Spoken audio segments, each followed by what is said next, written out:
it's Sister Susan and Margaret with this week's Hard Hat Highlight. Woo!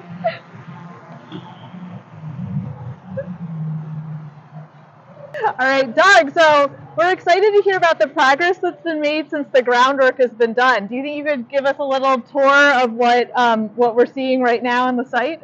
Yeah, sure. So since I seen you guys last, we got all our foundation poured, and we started with our CMU, which is our block. So that's all this. The perimeter of the job is complete.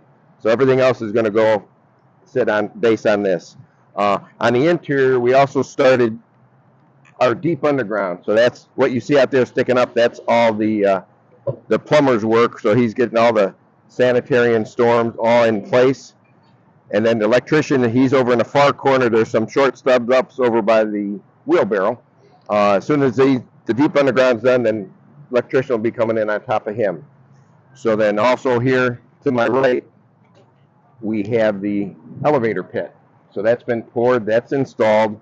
We got a guy in here right now. He's doing the waterproof for the exterior of the walls.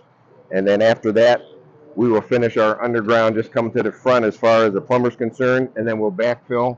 And then next week, we're going to start building the shaft. So Very exciting. Other than that, you can see that if you look as we walk over here, you can see those boxes in the center. That's where all the column pads are, and that's where the columns will be set, the steel will be set. So those boxes are just indicating where they're going to be. And then when we do put the stone down and pour the concrete, it'll be boxed out, and then after that fact, they'll come and set the steel. So the goal is to get everything poured by the first week of next month, and then start installing the steel. So we're trying to, like I say, we're trying to beat the weather. It has been great for us as far as no rain, but for Ohio, it's very rare, and I know crops needed the rain and everything, but it's been helping us to get moving forward because we're expecting a harsh winter, so we're trying to get as much done as we can.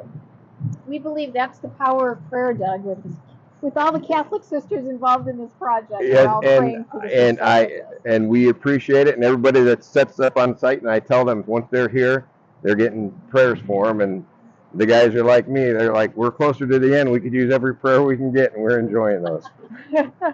Great.